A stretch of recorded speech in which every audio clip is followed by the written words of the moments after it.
and we are happy to have Tamas Hausel from IIST, Institute of Science and Technology, and he will speak about explicit Hitchin system on Lagrangians. So please. Right. Thank you very much for the invitation. And indeed, that was the original title I gave, and you asked me to give a talk. But recently, there was a new advance in these studies, and so I'm going to talk about that. I think it's an organic continuation of the previous project. I mean, whatever I said is basically what I will do today, except that now we can understand the Hitchin map on certain Lagrangians better. It's not just we understand the multiplicity algebra, but now basically the whole Hitchin map can be understood, to me, very surprisingly, as the spectrum of equivariant cohomology, in this case of a Grassmannian manifold, as you will see. So then your new title is this one first line, yeah, which we see. Right, Hitchin map as spectrum of equivariant cohomology. It's the same thing, but now it's more precise. The script, the explicit thing now is as explicit as it gets. Right, and so let me start then with this notion of multiplicity algebra, which I started recently, like half a year ago, with study with Nigel Hitchin as a continuation of our previous paper.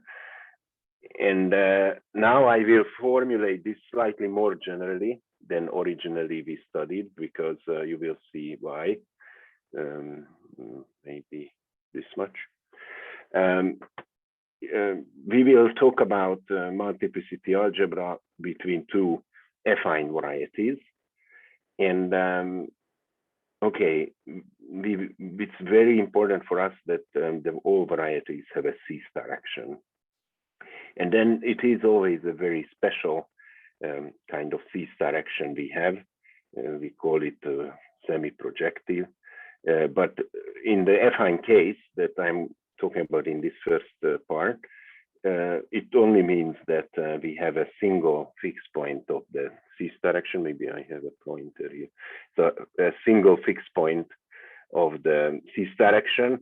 And additionally, you have this contracting property. You have all the weights of the C-star action are all positive, and what it will imply is that every C-star orbit will have you can close it down at zero, so zero will be in every C-star orbit as you going down.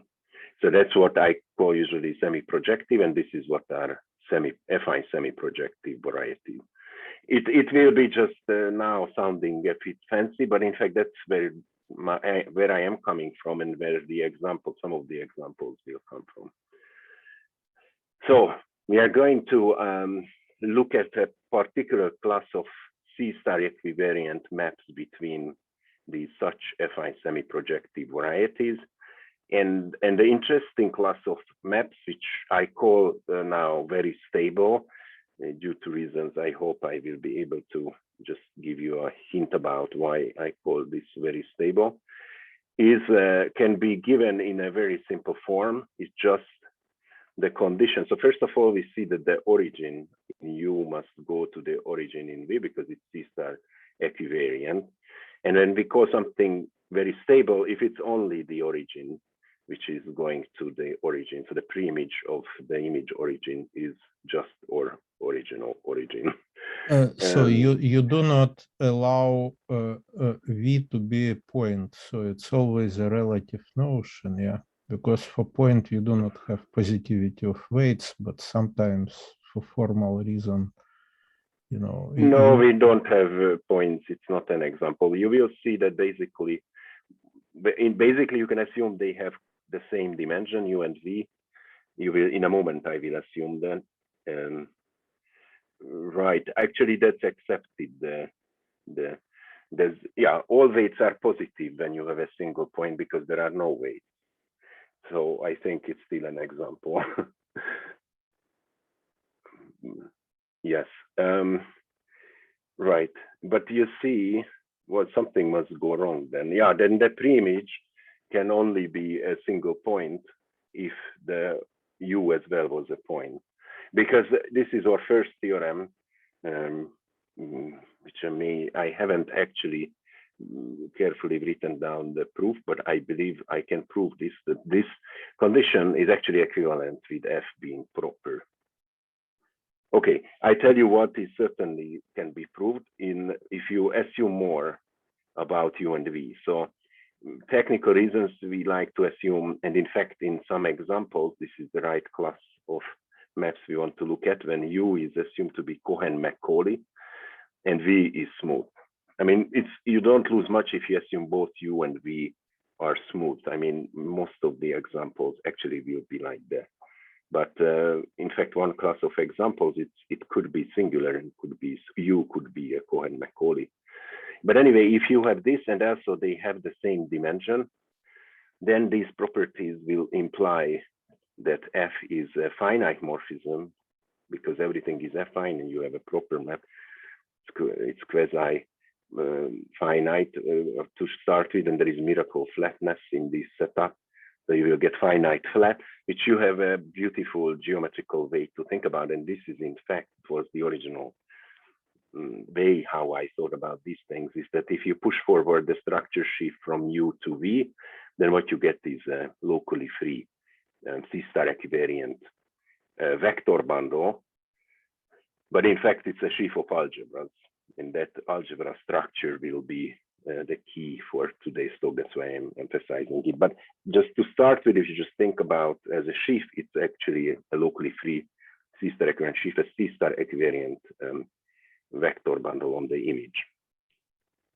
So let's first think a bit about the algebraically, what does it mean on the coordinate rings of these two varieties? A denotes the coordinate ring of CV and B denotes the coordinate ring of U. And because then the C-star action will act on the functions as well, and then that action will give you a grading, because all the weights were positive, this grading will only have non-negative part. So A will be graded from between 0 and infinity. You will have an A0 and the rest. And A0 is going to be just C, the field itself. Well, because we only have the invariants are only 1 point. So that C corresponds to the origin. And the rest is actually gives you the maximal ideal at the origin, A plus. And then you can just think about the very stability of the original F is says something about the corresponding map on functions of phi that is that map is a graded finite flat morphism between these graded C algebras. And again, what it means is B is a finite locally free over A. I emphasize this formalism. I mean, geometrically speaking, and I am a geometer to start with, I am happy very much with the first definition, but you will see that, in fact, one example, equivariant cohomology, this is more familiar to most of the people thinking about the rings, the algebras themselves. Tamas, may I ask you about the terminology? Sure.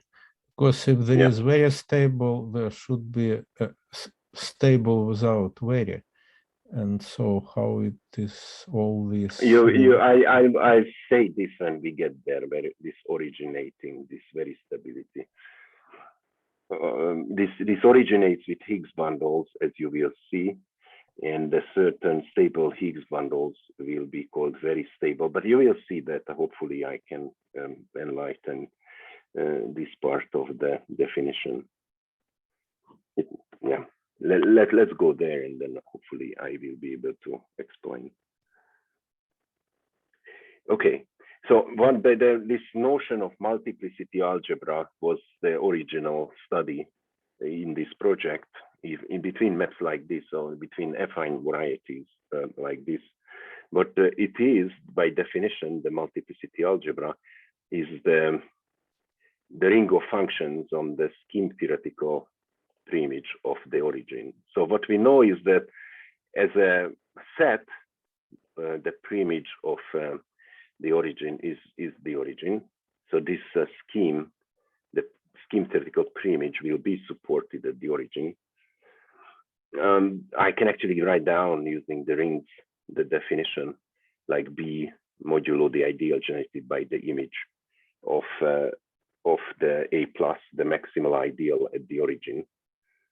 Which again, this looks to me actually abstract algebra, but you will see that it is very natural in equivariant cohomology to look these sort of things.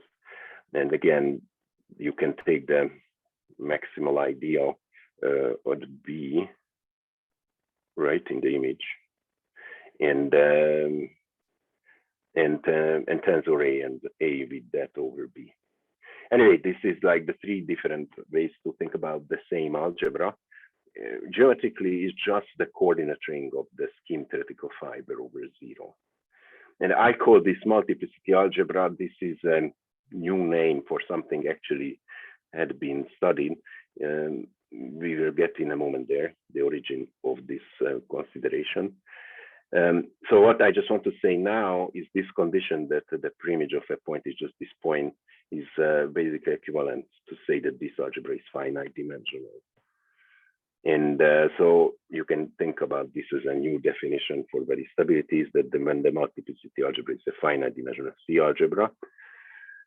And why we call this multiplicity algebra? Because the dimension of this algebra is the right notion to measure. I like to think of measuring the multiplicity of F over V, but best is just if you really think over the zero. What's that? How thick is that preimage there? So generically, you will see this many preimages. Generically, you will see a reduced preimage, and the number of points will be exactly this. But over zero, everything is thick, but it's still, that's what we call the multiplicity of the zero there. Okay, so now comes the origin of this example. This story was studied extensively in singularity theory.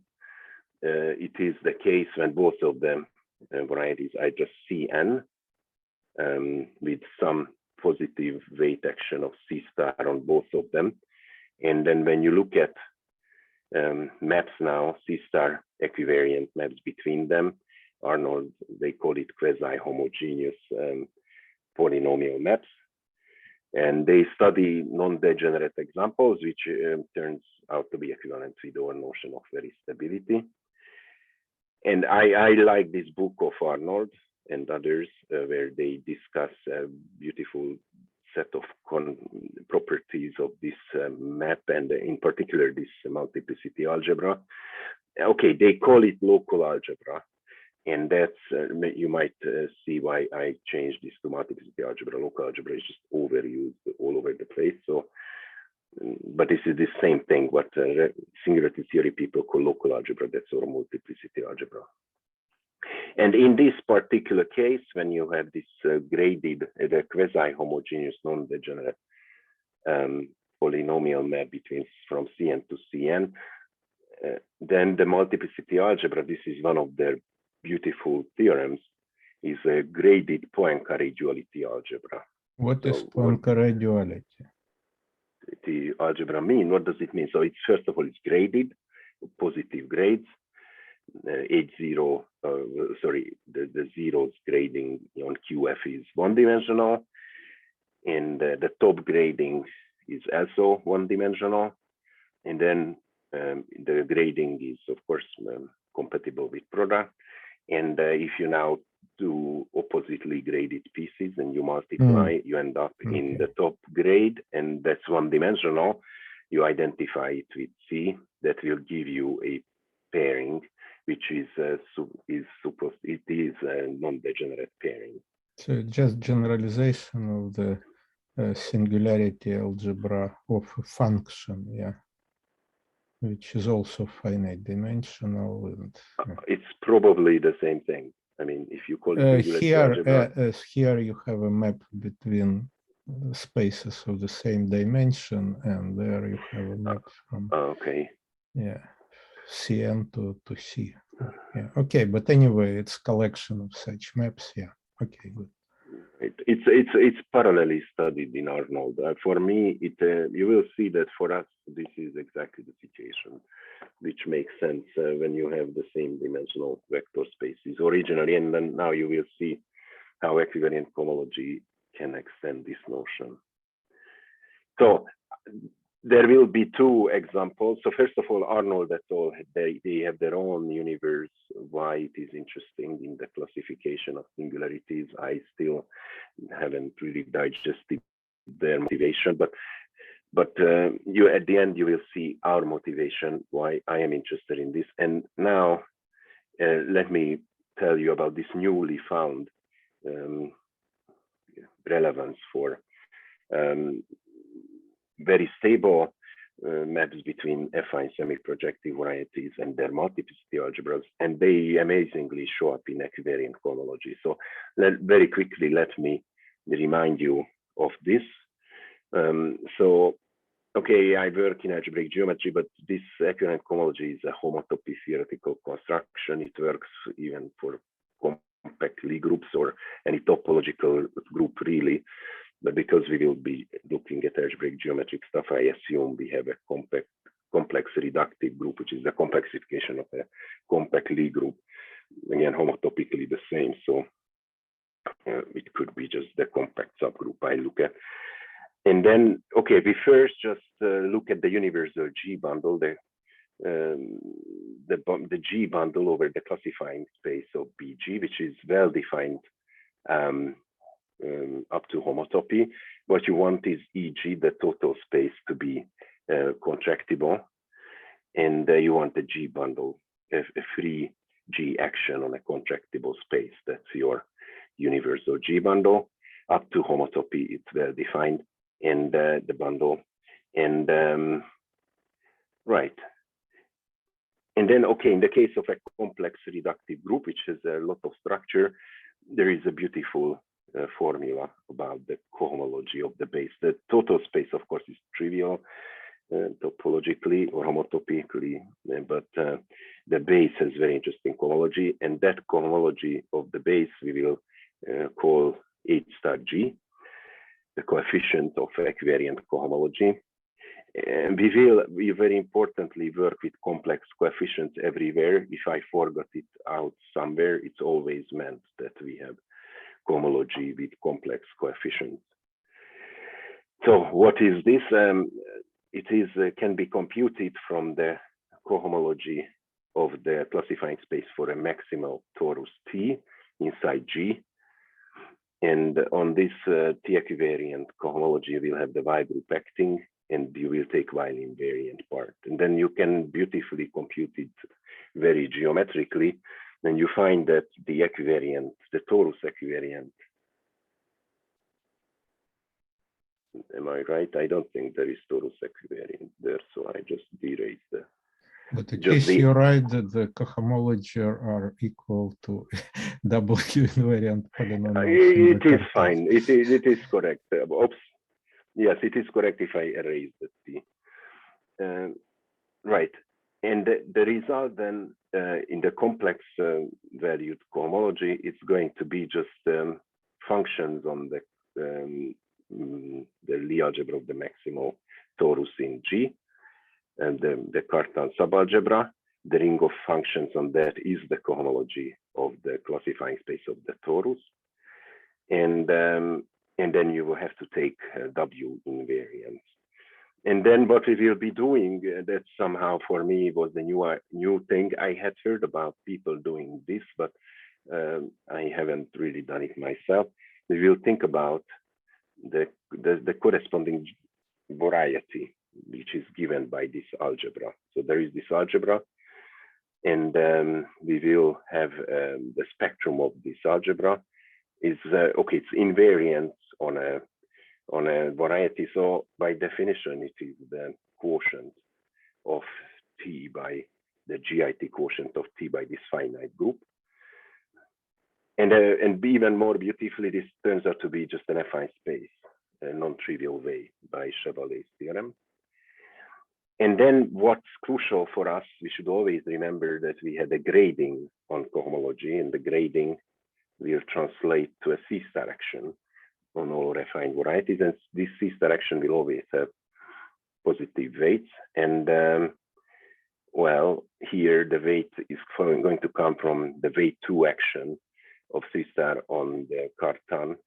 And then when you take invariants, you will take, for example, for a GLN, you will take elementary symmetric polynomials. So they each will pick up a higher and higher C-star weight. So it's complicated, that's my point. C-star will act in a non-trivial way on this. And this is part of the picture. So this C-star action. Okay, so I just say what's what here. Okay, so we really will make more complicated things than just the group. We will have this or group act on a space, let's say on an algebra, complex algebraic variety X. And in this situation too, we can construct what's called equivariant cohomology, G-equivariant cohomology. And there is a beautiful geometrical or topological construction first of a space xg, which is constructed from X and the total space of the universal bundle EG. Both have a G action, so you just take diagonal G action, take the quotient. That's going to be your space xg, which will map to the second quotient where G acts freely. So it will be just a nice map. It's a nice fibration over BG, and the fibers are all isomorphic to the original space X. So it's an X bundle over BG. And its cohomology ring is what we define, or what Borel defined as the equivariant cohomology of X. Again, everything with complex coefficients. Okay, it's the cohomology of a space, so it's a ring on its own right. And then because of this construction, the cohomology of BG will have a natural map into our cohomology. So equivariant cohomology is a richer structure because it is not just an algebra over C, which is a very simple ring, but it's an algebra over a more interesting, more complicated ring, this H star G, this ring of functions on the Chevalier quotient. And so we will think of an equivariant cohomology as a graded commutative H star G algebra. So this graded commutative is a bit of a how to say, uncomfortable, make someone uncomfortable because we will want to take the spec of this thing. So in a moment we will get rid of cohomology. And so in it's fact, like coherent sheaf on this quotient, on the JT quotient T by W. Right, That's it is what going to be, but not necessarily right. vector bundle. Yeah. Not yet. But in a moment, it's going to become a vector bundle. That is, the map will become a very stable map because we will look at what is going to be relevant is equivariant formality. So what's the definition of equivariant formality? It just says that this this X bundle over BG, maybe it's not a product, but it is anyway the Lorentz spectral sequence may degenerate, and we will say that it's equivalent formal if and only if this spectral sequence degenerates, which is equivalent with the following, that the equivariant cohomology is a free module over H star G, or in fact, as a H star G module, it is just the free module tensor with H star X, the ordinary cohomology ring. Or again, it's equivalent with just saying that taking the fiber of this over a point, then we can get back equivariant ordinary cohomology from equivariant cohomology. They all are equivalent and they are what we call equivariantly formal.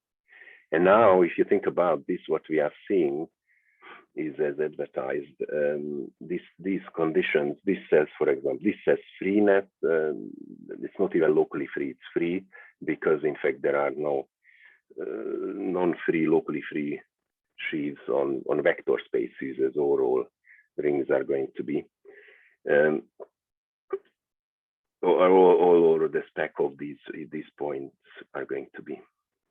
Okay, so what we are noticing that there is a close relationship with very stability, but we have to still get rid of the odd cohomology. And fortunately, that's one of the assumptions one can make to ensure that we have an equivalently formal cohomology. There are two interesting examples anyway I know of when a map is known to be equivalently formal. One is arising originally in symplectic geometry. If X is smooth projective and you have a linear action on X, then the whole construction reduces to a Hamiltonian action of a compact group on a compact symplectic manifold, where Kerr and I think thesis she proved that in that case it's equivalently formal. So that's one nice set of examples. But in fact, we just use the cheap way and just get rid of odd cohomology by just declaring that all our spaces will have odd cohomology trivial. What's nice about this, that it already excludes the bad guys, you might know, because G itself gets acted upon by G from the left freely. The three actions are very bad for equivalent formality because equivalent cohomology then is just going to be the quotient, the cohomology of the quotient space, finite dimensional in particular. So it's too bad it cannot be equivalently formal. But fortunately, all odd cohomology of a reductive group are, or all cohomology are odd of a reductive group, and all cohomology of BG therefore is actually all even. So this way we get rid of the bad examples, you know, by heart. Anyway, so we will assume this from now on. All our X, where we will look at equivariant cohomology, will have no odd cohomology. And in this case, these things we are going to look at, H star X itself. Okay, I told you that BG doesn't have odd cohomology either, and then also the equivalent cohomology will have no odd cohomology. So we only have even degrees. So we have nice commutative algebras, and that's what we wanted to look at anyway. So everyone is commutative. All degrees are even. So actually, for technical reasons, we will divide all the grading by 2. And so what we see is that now that if I take now the spectrum of the equivariant cohomology of such a manifold variety whose odd cohomology vanishes, then now it's going to be a nice affine variety. And this is going to be semi-projective in our sense, because we will have, well, we have, okay, it's connected, we assume connected, then A0 is going to be one-dimensional, and we will have a positive grading, so that will make us exactly the C star action on this affine variety. We'll have a single point, fixed point, and that's what we wanted, and all positive grades of the C star action.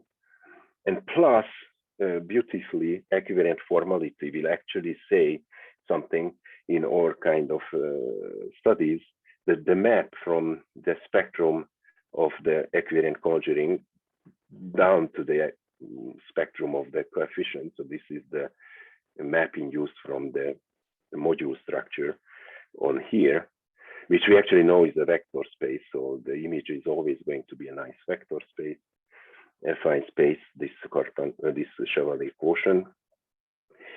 And then this map is always going to be very stable in our sense, because all these equivalent definitions will be satisfied because of this. But in general, this the source will not be necessarily a vector space. It could be pretty complicated and singular, although basically in the examples I will have, it turns out to be also going to be a vector space. And then the beauty, yep. Tamas, I mean, just question for understanding. Do you need the whole group G or just maximal torus to, in all these considerations? No, we need the whole G, because we take maximal torus and then take W invariance.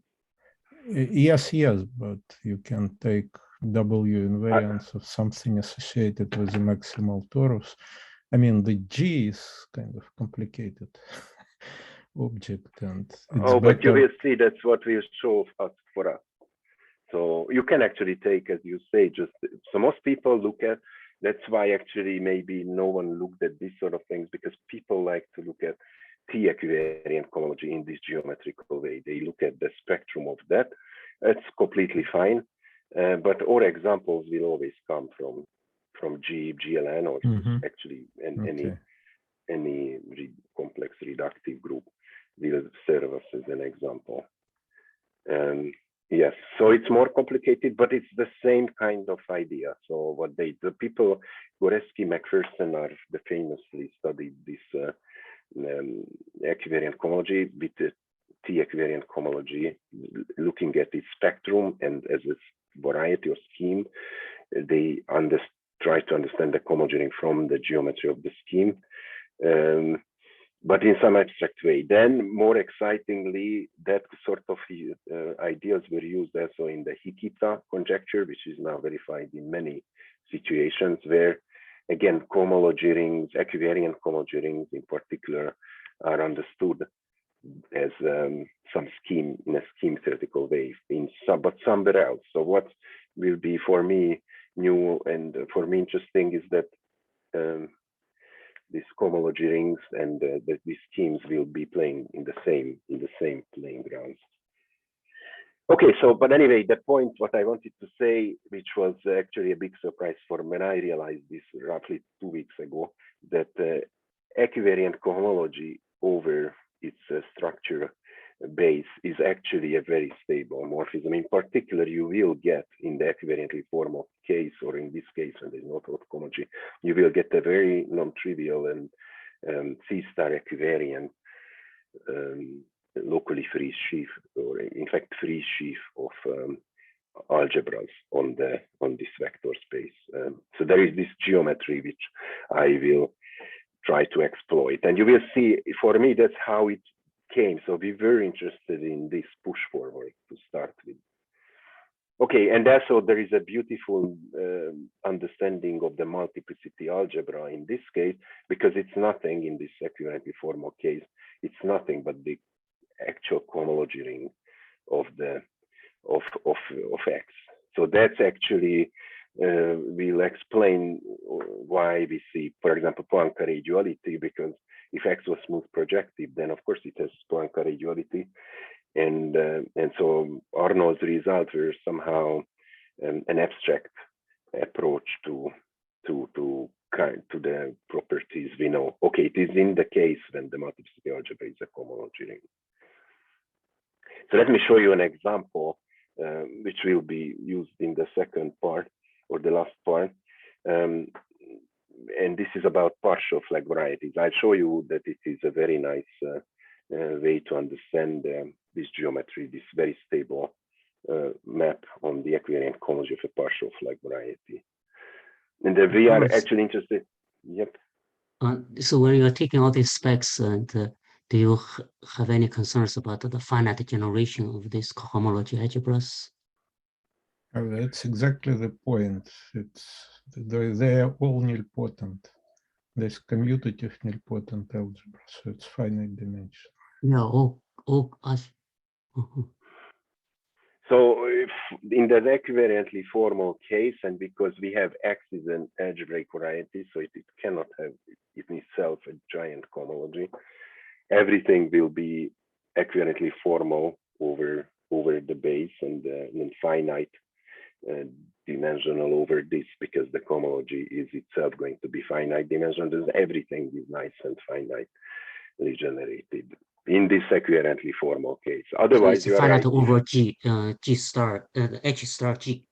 H star G itself is not finite dimension.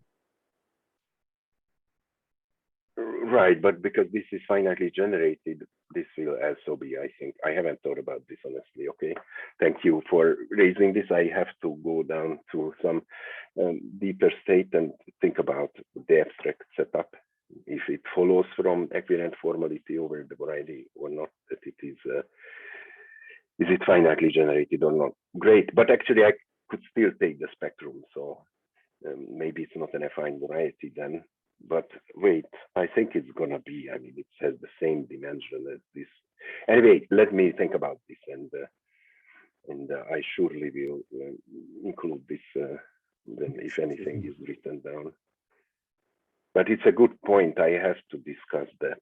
Why is this finitely generated? Anyway, so let me show you this example. The main reason we are interested in this example is one particular case of a partial flag variety, which is the Grassmannian. So first, I just tell you the general story of the partial flag variety of any reductive group. We can take any parabolic subgroup which contains the Borel subgroup, which contains the maximal torus. But we really eventually will only take just this simple example of a parabolic subgroup inside GLN of this matrix, block matrix, where there is 0 in the bottom and minus k times k bottom, and then everything else could be non-zero. That's going to be our PK. And so the G equivalent cohomology we would like to show that this map is interesting is the G acting on its own partial flag variety from the left. So that's a nice G homogeneous space. So you have a G action. And it turns out that, by the way, G mod P has no odd cohomology. So we are in the setup we want to be. So in our particular case, the partial flag variety is just the Grassmannian of k dimensional subspaces in Cn. And then we can compute its equivalent cohomology, and it turns out to be deceptively simple looking, because if you compute it just by this playing around with the Borel construction, you can actually, because P acts freely on G, we can just take the G times P equivariant cohomology of G itself. And then now we can divide again from the G action, which is also free, and we get the P equivariant cohomology of a point, which, because P, okay, is not a reductive group, but this is a homotopic notion, so we can take this Levy subgroup or Levy factor, which will be homotopically equivalent to P, but now this is a reductive group, and which will have the same maximal torus as G. And so it's this coefficient for L is just going to be, again, a invariant ring, but now not by the Y group of the whole group, but the Y group of this reductive subgroup, this Levy factor. Again, but this is the same kind of thing as we had looked at before. So that's going to be the G equivalent cohomology of the partial flag variety. Okay, so I'm explaining here all these things I said in words. And so here I indicate why L and P are homotopic, because the unipotent radical by the exponential map is isomorphic as varieties with its Lie algebra, which obviously is contractible. So P and L will be homotopy. And well, and then in our example, which will be the main example, is the Levy factor is GLK times GLN minus K, and its Y group is SK times Sn minus K. It's a subgroup of Sn. And so now, or now maybe, because here we see already, but so we can use Bialinski-Birula. There is always a C direction with finitely many fixed points, so you will have a paving, so you will have no odd cohomology. At any rate, we will get this result. It's equivalently formal. And so we can look at our thing, this map on the spectra. So here we have this vector space we like, and here actually we have a same kind of vector space, but now for the Levy factor. So both of them are some kind of vector spaces, which look like relatively simple, but this map between them, which is induced by the embedding of the Y group of the Levy into the whole thing, is non-trivial, or as trivial as the cohomology ring or the equivalent cohomology ring of the partial flag variety is. So in our case, and that will be the real example. The GLN equivariant cohomology of the Grassmannian is this vector space of the n times n diagonal matrices modulo these two symmetry groups, and then this quotient will have a map to this quotient. So that's our map. That's our very stable map. And now again, both of them are vector spaces. So now we are in fact in the usual Arnold story. And so this is very stable, but now, because previously we just noticed this by some other means, that the multiplicity algebra is the cohomology of some variety, but now because of the construction, it's just the cohomology, ordinary cohomology ring of the partial flag variety itself.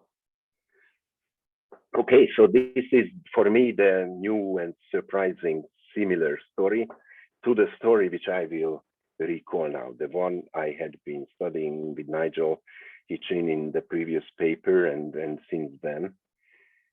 So this is has to do this very stable Higgs bundles. It has to do with the study of the Bialanitsky-Birula decomposition on the moduli space of Higgs bundles, and in particular how the Hitchin map looks like on the Bialanitsky-Birula strata. So very quickly and very schematically, let me just say the keywords of the construction of this Bialanitsky-Birula decomposition. So the space we will look at is going to be attached to a smooth projective curve, and the structure group will be GLN. And our variety, which we will look at its C-star structure, is going to be the moduli space of semi-stable rank n and degree d Higgs bundle. Okay, so if you haven't seen, or just to remind, the Higgs bundle is a pair of rank n vector bundle of degree d, and the Higgs field, an auxiliary Higgs field, and the Higgs field is just a section of this endomorphism bundle of E with values in the canonical bundle. So you should think locally anyway of the Higgs field as a matrix with the values which are bomb forms on the curve.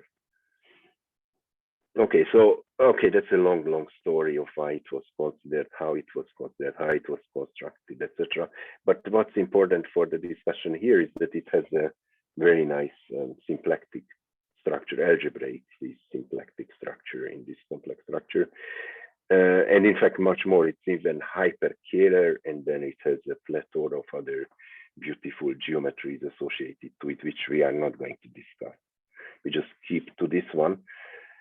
But here, because of this algebraically symplectic structure, you can ask about the symplectic geometry of this, and then that has also a beautiful extra structure, the so-called Hitchin map, which again is deceptively simple how to define. You just take the characteristic polynomial of the Higgs field in this GLN case, n times n matrices locally. So you could compute the characteristic polynomial, you take the coefficients, and then they will take values, these coefficients, sections of powers of the canonical bundle. So that's going to be the image of the Hitchin map, the so-called Hitchin base. And then it turns out to have these following amazing properties. First of all, it's proper. And second is that it is has a beautiful relationship to the symplectic structure. It's a completely integrable Hamiltonian system. So the components of the function are Poisson commute, and they are generically independent. And you have as many as you could. This space has half of the dimension of this. Okay, and it has one more structure, which is going to be our main concern. It has a natural C-star action on it. And this C-star action is just by scaling the Higgs field. Very simple sounding, but it has then a beautiful structure, the C-star action on the Higgs moduli space. It is what I like to call semi-projective. So that's why I already mentioned that what we looked at the beginning, it was just a simple affine version of this notion. So semi-projective, by now I have three assumptions. The reason that I have to talk about the first, because M may not be in general smooth. It is not even smooth now. it may not even be normal, but this is normal now.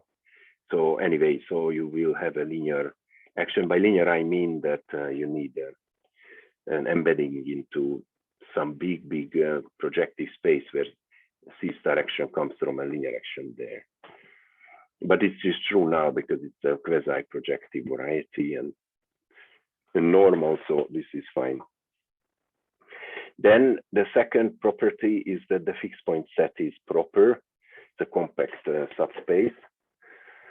And the last part of what I call semi-projective is this attractive property that every C star orbit, when you go to lambda equals 0, will have a limit point, which I formulate like this. Can you recall what is the set of fixed points here? Right, those are going to be very special Higgs bundles. I will show you n of them, and very special fixed points. They are coming in different flavors. One example is the easiest of the fixed point of the C star action, and phi itself is 0. Then E itself has to be a stable bundle.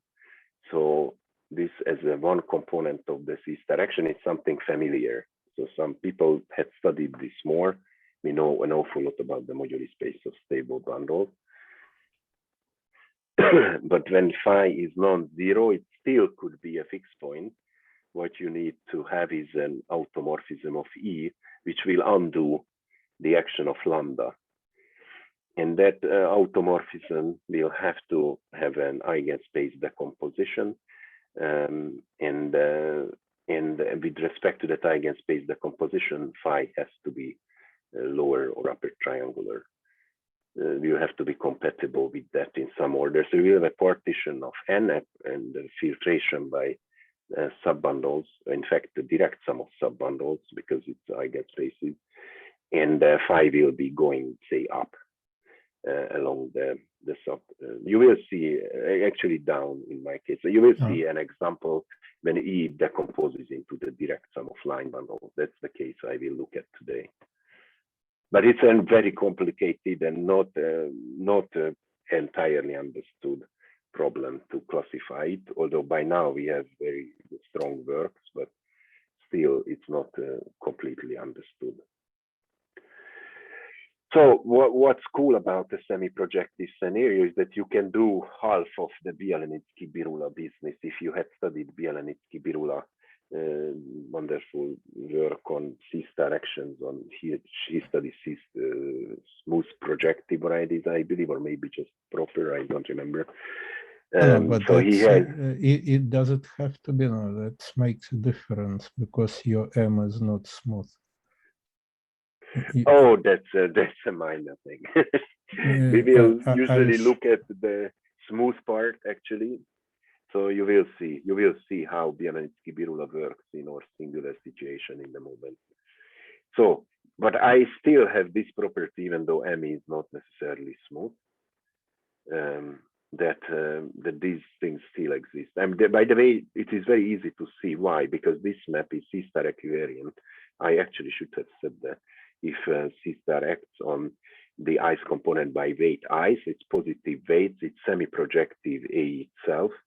And because age is proper, actually that's what we call very stable.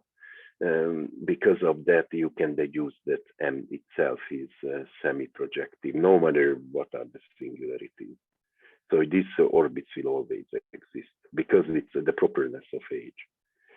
And now this property will translate to a decomposition, because if every point will converge to somewhere. So and where does it converge? It always converges to a fixed point. So I just take a fixed point of the C direction and I collect all those Higgs bundles which will flow down to that point under the C direction. And I call this the upward flow from E, those things which are going upwards from E.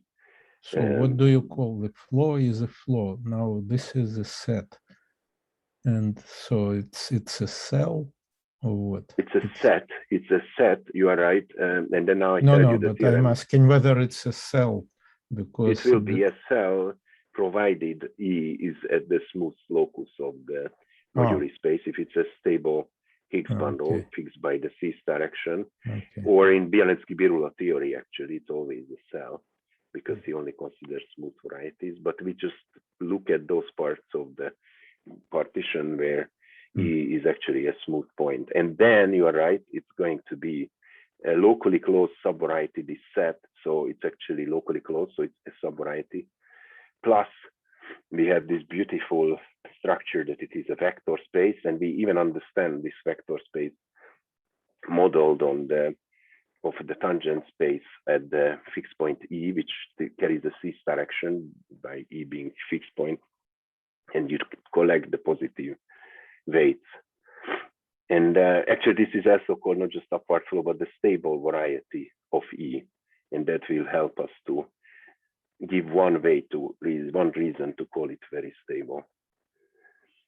But it comes in a moment. And the other property that this is a cell, but because the cis direction behaves very nicely with respect to the symplectic form, it has homogeneity 1. You can deduce that these upward flows are actually Lagrangian, the smooth ones.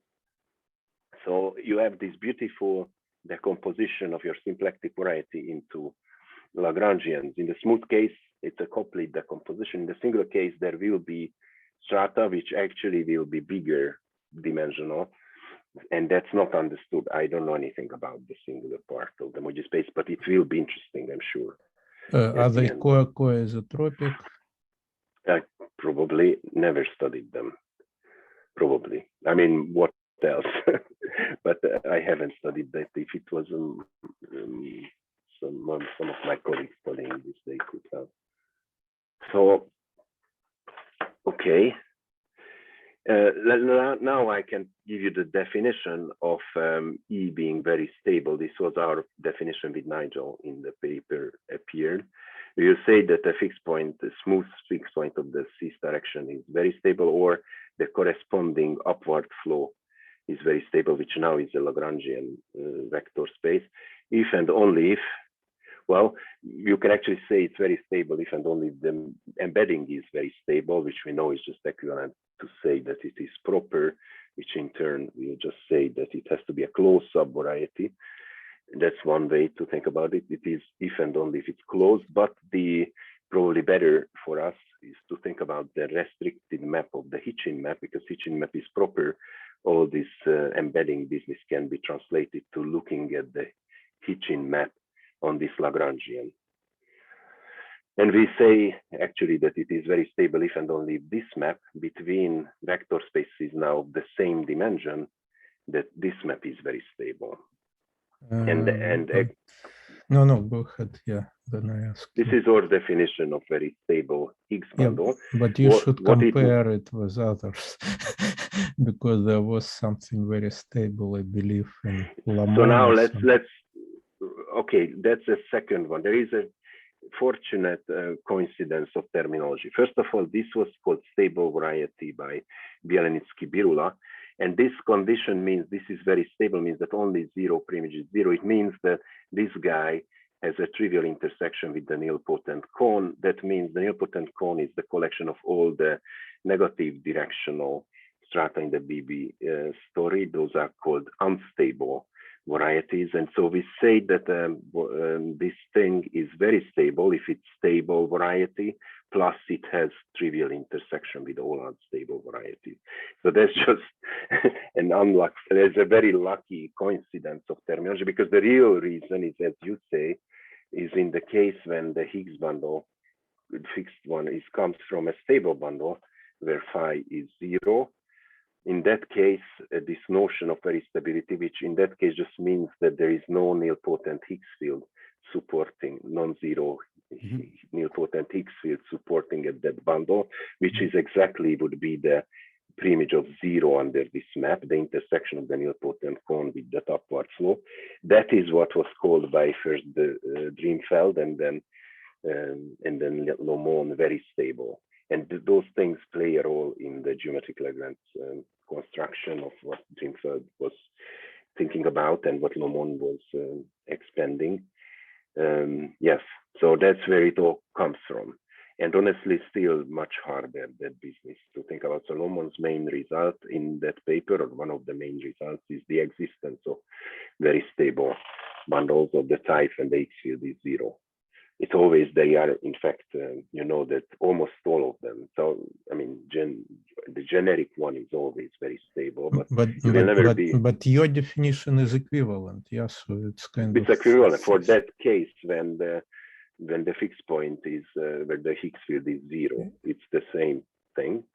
But we are looking at globally the Higgs moduli space, not just the part around the stable bundles, but other components of the nilpotent cone, the higher ones. In fact, you will see that we are looking at exactly in this, at least today, exactly at the other extreme and the very top of the nilpotent cone. That's where we are going to manipulate things. And you will see that's where we can have a complete understanding of this map on the top of the nilpotent cone. And this is the hard stuff is happening in the bottom. We started, I mean, Nigel had some interesting little small calculations in genus 2 and genus 3. He managed to compute some multiplicity algebras. That's super interesting, but we understand less, we see less structure there. Tamas, can I have a question? Sure. So the very stable Higgs bundle will be more than just the phi equal to 0 part, right? If phi equal to 0, then that must be very stable. Could you repeat? So, oh, sorry. My question is, you have the modular stable bundles like inside the Hitchin moduli. Then the Higgs pair with phi equal to 0 definitely very stable, right? No. If I have a vector bundle which is stable, it's not necessarily very stable. It's a complicated locus, for example, which is not very stable. The not very stable ones, which we actually abbreviate to wobbly, are the ones which support the nilpotent Higgs field. So you should imagine the nilpotent cone, which is the main player here, the preimage of 0 by the Hitchin map. It's a complicated union of components, and where the other components hit the bottom one is the moduli space of stable bundles. That's the bad part, that's the wobbly part. The complement of that is the good part, is the very stable one. So indeed, the generic one, the complement, it is always going to be, I think now we even know that it is hypersurface, the bad guys, is indeed very stable. I see. I think I missed that still. So that means the modular stable bundle one is not very stable. Not the whole thing, no. I mean, there are always going to be non-very stable ones let me remind you the definition. What was very stable? It said that the preimage of 0 is 0. That means preimage of 0 globally in the homology space is the nilpotent cone. That means that in our upward flow, there is no other nilpotent Higgs bundle than E itself. That's what very stable means. But now, if you start the other way around and you start to think about the nilpotent ones, they will be a Lagrangian subvariety because the integrable system property, and the other components will intersect the bottom component. I don't know if it's true, but anyway, in some there will be ones definitely which will intersect it, their closure, and those things will be bad because those bundles will have a Higgs field which is nilpotent. So this map will not be very stable. So basically you're looking for systeric invariant Lagrangians in the total space which do not intersect the nilpotent cone or something like that. Indeed, non-trivial. They always intersect, right? Because non-trivial itself is on the nilpotent cone. You are absolutely right. And that's what's crucial. What you say is what is important, very important for us. The C star acts everywhere. So you have positive weights here. You have positive weights here. We know how it's modeled, what are the C star weights. And if it's very stable, indeed, then it is closed and the intersection is beautiful. It's just one point with the nilpotent cone. It's somehow, I wouldn't say transversal because the components of the nilpotent cone are not scheme theoretically not reduced. So it's not really, I mean, the reduced one, it actually is transversal. Can I understand that all the Higgs pair in W E plus is stable, very stable? No, that's one of the exciting things. Try to understand. No, you will see in our case that on the top of the Hitchin moduli space, yes, we will be able to understand all the Higgs bundles in the upward flows, but that's because you will see. Okay. But down there, it's super hard. I mean, that's really the issue. Or even just to understand this map on here. I mean, that's where geometric Lagrangians is played. This is very, very hard. Just to understand how it intersects Hitchin fibers. This is a hard question. But very good question, but hard, very hard. Yeah. Okay, so let me now show you the examples where we understand completely by now. So the first example, I will show you two kinds of examples, altogether n examples. The first one, which I call E0. In fact, it's this is the best Higgs bundle in many sense. First of all, it's explicitly, I can write it down. So it's called the canonical uniformizing Higgs bundle, and then it will be visibly very stable. So let me show you how it looks like. So it is the underlying bundle. We choose to start with the trivial bundle plus the inverse of the canonical bundle, then k minus 2, etc., down to k minus n plus 1. I hope I didn't make a mistake. So that's E0. And then here it's k times that. So we start now with k, then O, then etc. And then we just use the fact that this O is the same as that O, and this k inverse is the same as the next k inverse, etc. So I have this isomorphism between them, and that is going to be my Higgs field in the canonical uniformizing Higgs bundle, a lower triangular, but a regular nilpotent matrix, once just below the main diagonal. Yeah. Okay, you can check that it is a stable Higgs bundle. It's not trivial entirely, because you have these Higgs bundles, which are sub-Higgs bundles, which are sub-Higgs bundles fixed by the Higgs field. You have to check about degrees, but it works. So it's a stable Higgs bundle. And let's think about its upward flow. And again, its upward flow will be very important. The upward flow is precisely going to be given. First of all, we completely understand every Higgs bundle on this. So we take the same vector bundle as before, this E0, but we change the Higgs field to be the companion matrix of a characteristic polynomial in the base. So it looks like this. You have the coefficients A1, A2, etc., AN living inside in the various degree parts of the Hitchin base. And you take the companion matrix to that. And that's going to be the Higgs field in one of the examples. And then because it's the companion matrix, its characteristic polynomial is precisely A. So you can show that it is indeed going to be in the upward flow, and it turns out to be the whole of the upward flow. Again, you can argue for that. So this is the whole upward flow, which then you see that it has a section, because for every point in this set anyway, I can find precisely, it covers exactly one point in the base, because I just take a point in the base, and this is the companion matrix of the. So this is what is called the Hitchin section. It's the section of the Hitchin map. If we go backwards, it's this map then is isomorphic with A, so it is trivially a very stable Higgs bundle. In fact, you can see that no other element here is going to be nilpotent, because the characteristic polynomial of no other element will be 0. So it is visibly a very stable Higgs bundle. So that was one example. This is the most important example. And we will start to play around this one. So here in the very top of the Higgs moduli space, we have this Hitchin section, which is beautifully intersecting every fiber of the Hitchin map in a single point.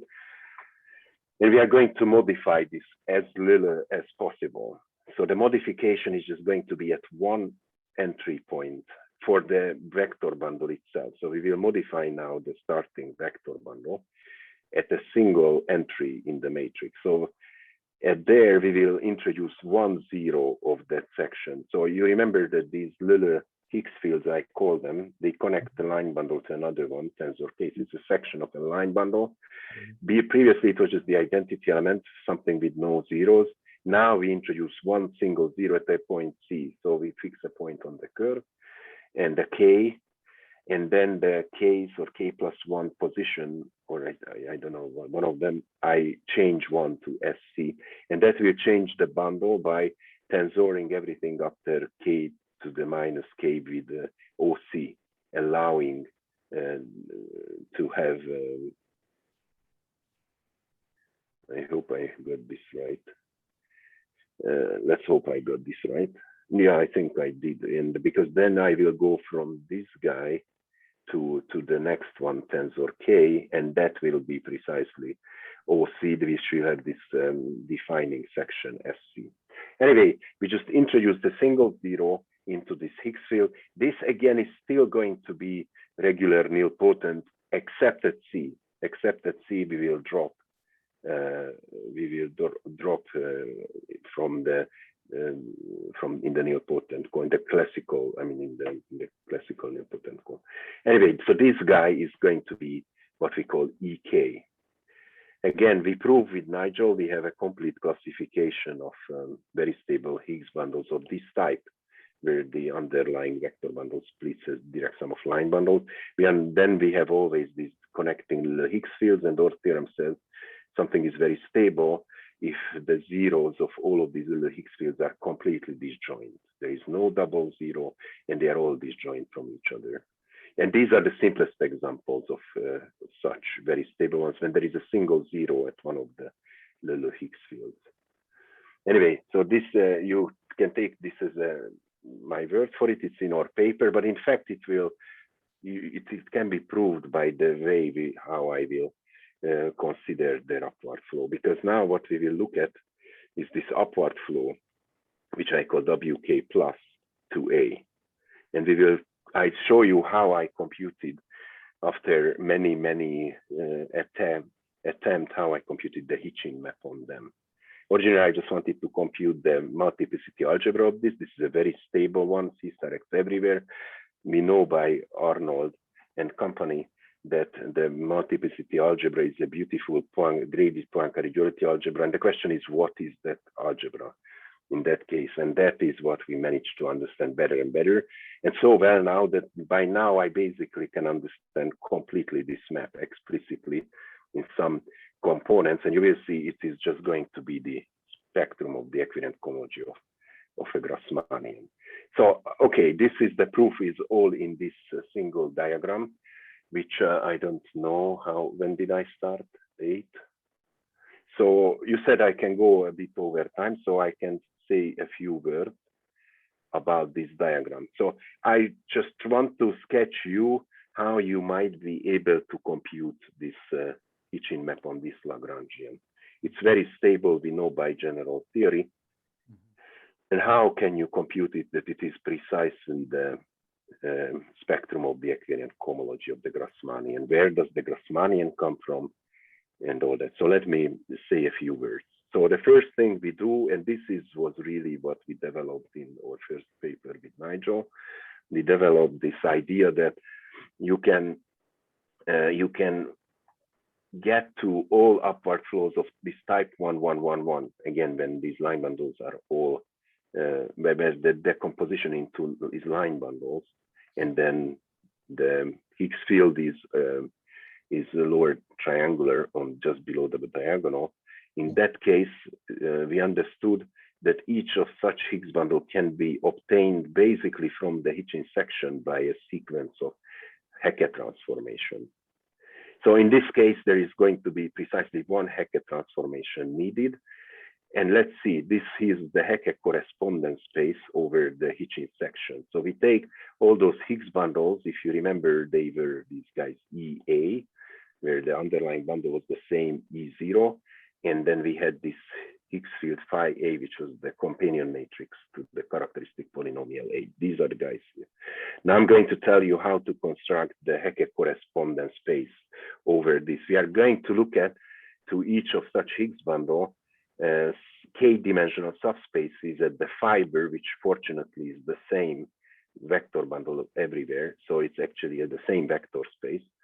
So we will take an element in the Grassmannian such that the Higgs field at that point at A restricted to our point C will leave the subspace invariant. these are exactly the subspaces where you can do this elementary transformation on your vector bundle so that the Higgs field will also transform with the Hackett transformation. So this way we have embedded this Hackett transformation space or correspondence into Hitchin section times the Grassmannian. So here is your Grassmannian. Okay, and then what you can show is that every element in the upward flow comes precisely from one element in the Hitchin, from the Hitchin section, and a possible Hackett transformation by changing. And the amazing thing, of course, is that the Hitchin section, or even the constant section, which would be just at the point, is all contains regular matrices, and that means that this Higgs field will have finitely many fixed points on the Grassmannian. So this map is going to be finite. So for over every map here, I will have finitely many. And in fact, that's the reason that this is going to be very stable. So this finite map is really just picking the fixed points on the Grassmannian of the, well, of a group element, or which rather really a vector field given by my Higgs field at that point. Anyway, so here is now a much better, nicer geometrical understanding of the same map. But it's still very big. The base is very big. So we are going to cut it just by restricting everything to our point C. It turns out that if I just take those Hitchin base, or those characteristic polynomials which vanish at our point C, that will be a subgroup. And this will act on both here and there, and it will be equivariant. We can just quotient out by this action. It doesn't do anything in that direction. The Hitchin map is trivial. And the quotient there is now beautiful inside the group theory of the Lie algebra G. So I say a few words about this. If you had seen geometric representation theory, read the book of Chris and Ginsburg, then this is a familiar. This one is the diagram. Okay, this is in the partial Grothendieck resolution case, so it's not exactly there, but the case when P equals B, that's very well understood. But this part is easy to understand. This is the constant section. The constant section are, if you are now restricting to a point, are precisely these matrices we had, which were sections, but if you restrict to a point, where you have below the zero, you have them, the below diagonal you have ones, and in the last column, you have the coefficient in your characteristic polynomial. Again, it's a, this is a characteristic polynomial map in this GLM case, just the map from G to the invariant, the GIT quotient by G, which is isomorphic with this this our favorite Cartan space modulo W, this Chevalier space. Okay, so, and this is a section of this characteristic polynomial map called the constant section. So this is isomorphic here. And what you can show that this thing will precisely map down into the preimage of this by the partial Grothendieck Springer resolution, which I'm not going to talk about much. I mean, it's just really here we are in G times the partial flag right, which in this case is the Grassmannian. And at every point, I will take those Lie algebra elements will have somehow will give you a vector field on the Grassmannian, and you take the zeros of that. That's basically the partial Grothendieck resolution. And then you can compute this map.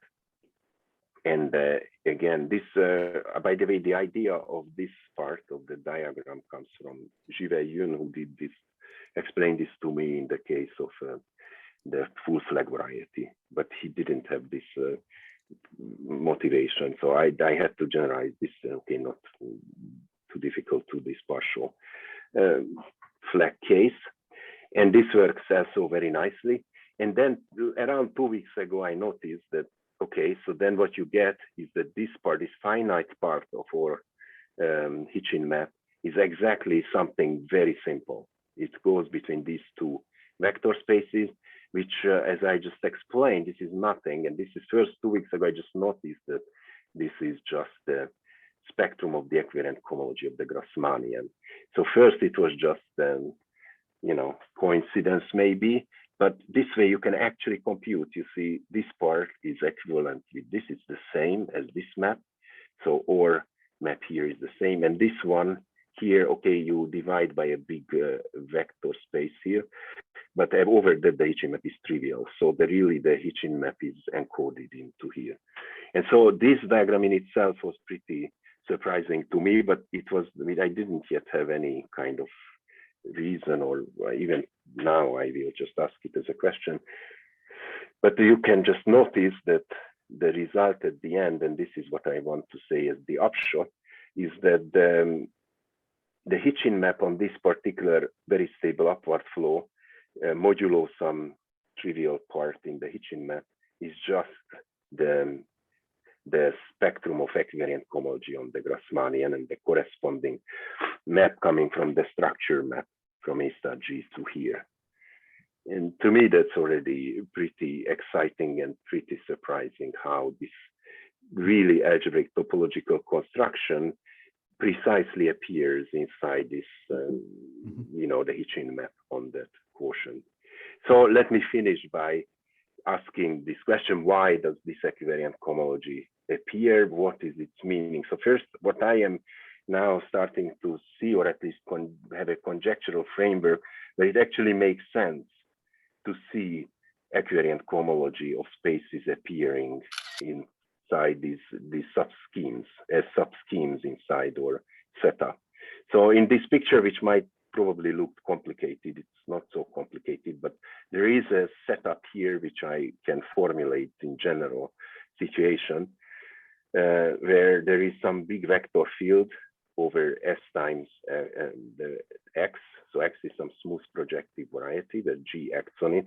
The really non-trivial assumption we make why this thing will work is that a regular unipotent element will have a single zero, which is true for every partial flag variety. But this theorem says that this condition is very special. And in that case, we can naturally construct a vector field V on S times X, induced from the action, and S, you remember, is the constant section inside the Lie algebra. And then our conjecture says that this map of schemes, which is now naturally sitting inside in our space X together with the action, is exactly, should be the spectrum of this. By the way, this condition will imply that all regular elements will have finitely many fixed points. So you can take again a C star in a semi-simple one, and you will get finitely many fixed points. So again, Bielenski will tell you there is no cohomology. So indeed, we will be in the equivalently formal situation. And by now, I think we can be very close to prove this for SL2. It's already exciting. For SL2, we are over one dimension. And okay, I had seen these things before because people were thinking about equivariant cohomology as a scheme, but for us, these things live inside the spaces, so they are subschemes. So what I say that we are now drawing these pictures of equivariant cohomology, which others did too, but I find it fascinating. And then let me finish with saying about a few words about my original motivation, which is mirror symmetry. So it's the right seminar, at least in that sense, if I understand correctly, in this talk is good for this seminar. It depends how you understand mirror symmetry. Right, So, I'm sure it's slightly different from what others might be. I mean, I think about mirror symmetry, I always think about this, say, the Kapustin-Witten story, which is some version of mirror symmetry on the moduli space of Higgs bundles. Anyway, in some simplified setup, you would expect to be able to find for every, say, coherent sheaf on the Higgs moduli space, a mirror coherent sheaf on the mirror Higgs moduli space, so GNN is the same. And because of some symmetries, you expect that the structure sheaf of precisely this very stable upward flow should have a mirror, which is a vector bundle. This is a BAA brane. This will be a BBB brane, a trihomorphic vector bundle, which is the universal bundle restricted to the point and taken the case exterior power. So this is what we expect globally from Kapustin-Witten's ideas. And then you can test this a little bit by trying to do Fourier-Mukai transform relatively. And one thing you can then say that, okay, if these are really related by fiber-wise frame-okay transform, then the push forward of these sheaves should at least agree with this vector bundle over the Hitchin section, the dual Hitchin section. And then if so, then you see that this thing which I had just studied all time here, this is the sheaf of C-star equivariant algebra, sheaf of algebras over this vector space, the Hitchin base. And my question is, does this the potential mirror, this universal construction, the universal bundle, is there some structure here which reflects this structure of spectrum of equivariant cohomology? And if so, that would be very exciting for me. But this is what I like, this original idea of mirror symmetry. Then we have some sort of dictionary, and here we are looking at structures we managed to find here. And now we can ask questions about if this structure is reflected on the mirror side, and if it's so, how it is reflected there. So I think that concludes it, and I'm still below what I was given as the maximum over time I can go to. So thank you. Thank you very much. So questions, please. I think that very stable Higgs bundle is when we have a splitting on E, is always split into the direct sum line bundles? No. It's a non-trivial question. Which types of the fixed points will you can find a very stable Higgs bundle? There are two types where we always know that there exists very stable Higgs bundles. One type is when the Higgs field is zero, and the underlying bundle is stable. Then we know by the work of Lomon, which I pretty much explained, by the way, because he basically proved that the nilpotent cone is Lagrangian, which we know from Hitchin's result. So this means it's equidimensional, and that means that the other components of the nilpotent cone can only intersect the stable bundle component, which is itself middle dimensional. That is maybe the point I had to make. In a lower dimensional subvariety. So the complement of that will be always very stable. That's one case we know, but here you never, actually not true, because some explicit cases Nigel can write down explicit Higgs bundle, very stable Higgs bundles of this kind, but not in general for sure. And the other extreme are these type 111s. But here the advantage is that we can completely characterize, explicitly characterize of all very stable Higgs bundles. We see a deep relationship between them and Hackett transformations. We find that each of them, each very stable one can be, in fact, any type 1-1 can be accessed from the Hitchin section by a sequence of Hackett transformations. But the ones Hackett transformations which are done at different points will lead to very stable ones, and ones where you repeat the point will lead to non-very stable ones. And then by now, what's nice is that in this class of very stable ones, we can describe the Hitchin map like here as beautifully and easily, at least to me, as the spectrum of the cohomology ring of the Grassmannian, or in general, as the spectrum of equivariant cohomology of products of Grassmannians of different Ks. That will be the general case. And here, what's non-trivial is to look, we started to look at the non-very stable ones. That will be more complicated and more interesting. And we started to have results about that too, but that would be another talk to talk about.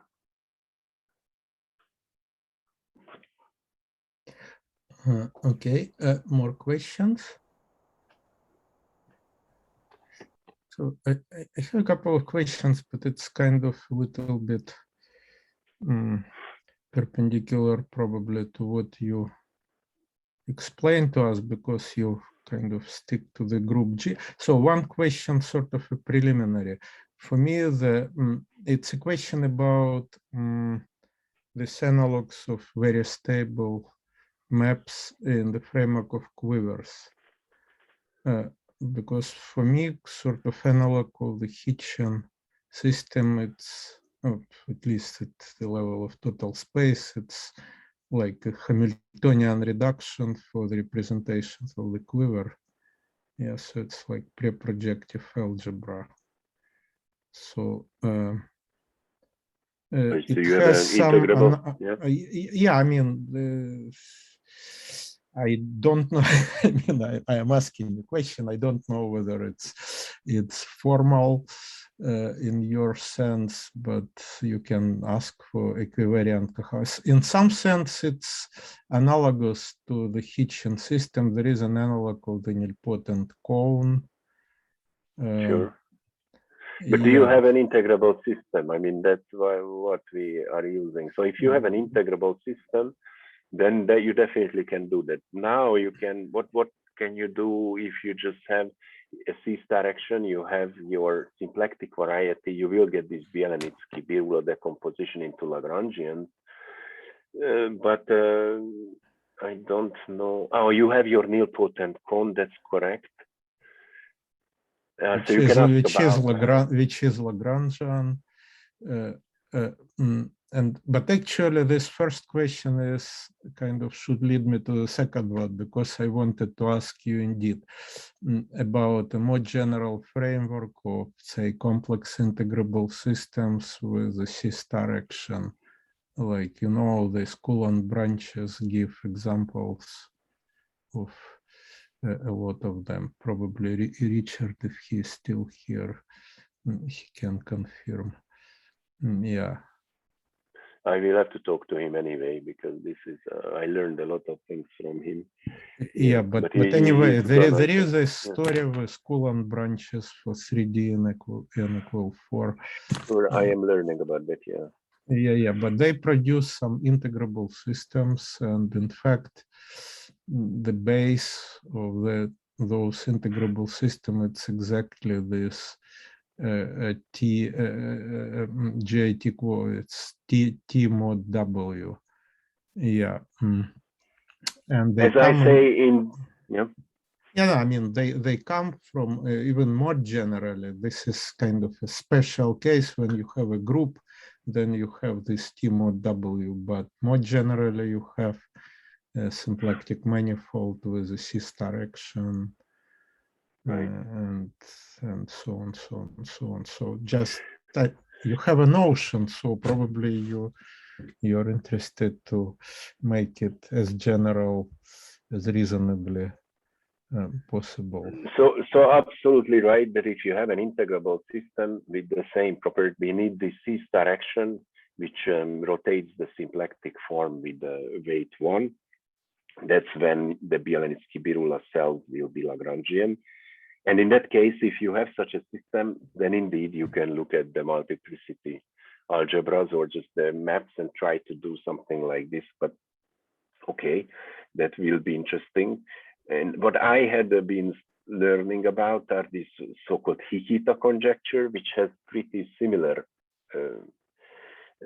sounding to me, but they don't have Lagrangians, or I don't see this multiplicity algebra, but instead they take this cone, what you said, the singular cone, and then over 0, you have the C-star action. Actually, I should think about it. Yeah, for me, the C-star action take the C-star is, fixed point. Okay, that's probably just this T mod W thing. I have to think about that in our case. But anyway, and then in some cases, they show that scheme, theoretical fixed point of the C-star action on that singular space, which therefore is not reduced, it will be the cohomology ring of the smooth resolution of the 3D mirror. This is incredible. Actually, it was already very, very nice when I heard about this. But so these things exist, and they have a similar, sounds similar to the kind of things we have. But so far, I haven't managed to relate it directly to those kind of things. But they are very, very close. So the examples I'm looking at are also showing up in the Hikita conjecture. So I hope at the end there will be some relationship between our considerations and those, but I don't see it directly. I don't understand how what the physics would say, right? How this 3D mirror symmetry might relate. My first question is always, is it 4D mirror symmetry we do or 2D? So I don't know that either. Yeah, that's a good question, but if you consider like in terms of the moduli spaces as vacua, yeah, like Hitchin base, it's for 4D, but the Hitchin total space, it's rather 3D. So then probably you can, Okay, so as I say, my I don't know. understanding, so probably it's 3D. Okay, I have also kind of very technical, but probably simple for you question. Is it a problem to include like parabolic structure in this? No, and I think that will be an interesting new source of examples. So I just started to think about today, because this is kind of basically the only thing I see are the Grassmannians or more general groups, these minuscule flag varieties, which is okay, interesting, but not, there are many more partial flag varieties, even the whole full flag variety. And I expect to see those things I see. for the parabolic case. So if you start to do parabolic or something like parabolic Higgs bundles, I believe you will get a larger class of these very stable examples, even in the top in this type 1 case. So eventually it has to be studied, because I hope that will bring in more examples. Okay. So the theory works precisely the same way there, right? We have the C-star action, we have the Hitchin, C-star rotate, the symplectic force, everything works. So C-star action a little bit more careful. Question whether you fix your eigenvalues, you don't fix. I mean, right. Yeah, I mean the ones where you're nilpotent. For nilpotent, you have. If you start to have not just tame but wide one, then it's more complicated. Then I don't know. Then I don't have the exact same story if I don't have my usual C-star action.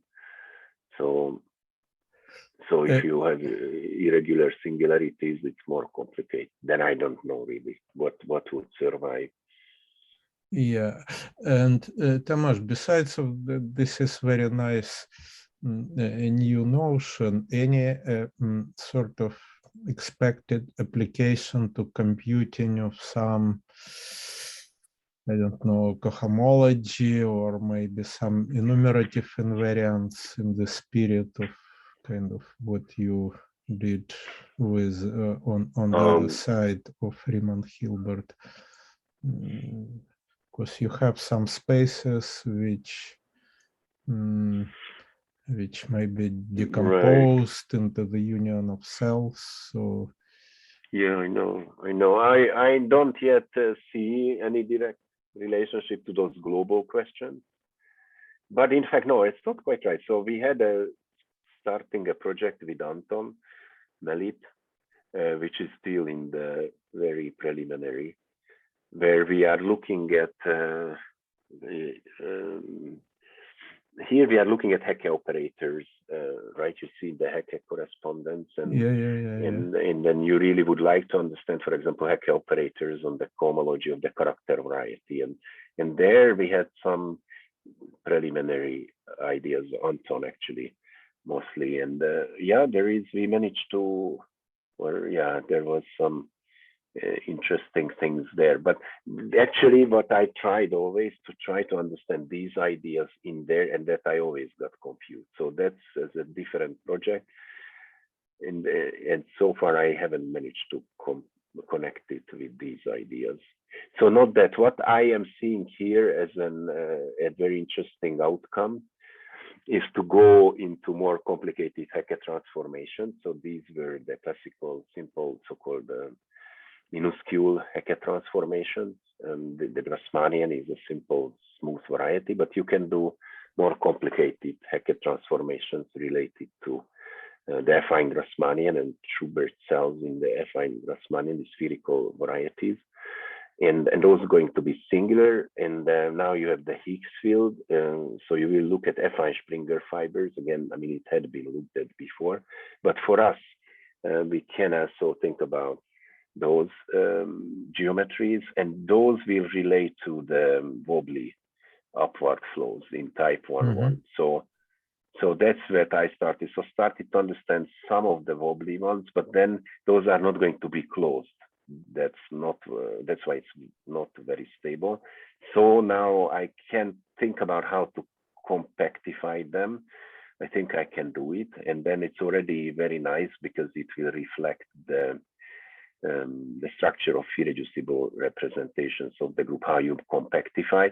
Anyway, at the end, my hope is that these ideas might give a new way to formulate or think about this geometric Satake correspondence. So that's where I am trying to work, to using these techniques, these scheme theoretical techniques, to relate them to cohomology and do the geometric Satake kind of things, which had to do with intersection cohomology. But most of those so cases, you will look for sheaves supported, like constructible perverse sheaves supported on whatever. no, I don't. That's what the geometric Satake does, and instead I have the usual coherent sheaves, my technique. So what I am trying to do is to push it into that realm, and because here I always have the multiplicity algebra is an algebra. There is a ring structure. And the hope is that we can perhaps, for every reducible representation of G, I can construct a multiplicity algebra. That's my hope. And in fact, there is something like that in the geometric Lagrangians done by Fagin, Frenkel, and Rybnikov. They had constructed a Gorenstein ring structure on the vector space of any irreducible representation of a complex reductive group. And I don't understand their construction, which I think is bad that I don't understand it, but these are the rings which are not yet understood in geometric Satake, and the ones I hope that these techniques might relate to. So in the case of the Grassmannian, the conjuring of the Grassmannian is one example. Well, in that case, actually, the intersection cohomology is still a ring because it's just ordinary cohomology, but that's their ring in that case. So I'm now going for more and more singular things and trying to get analogs of these ideas there. Thank you. So more questions?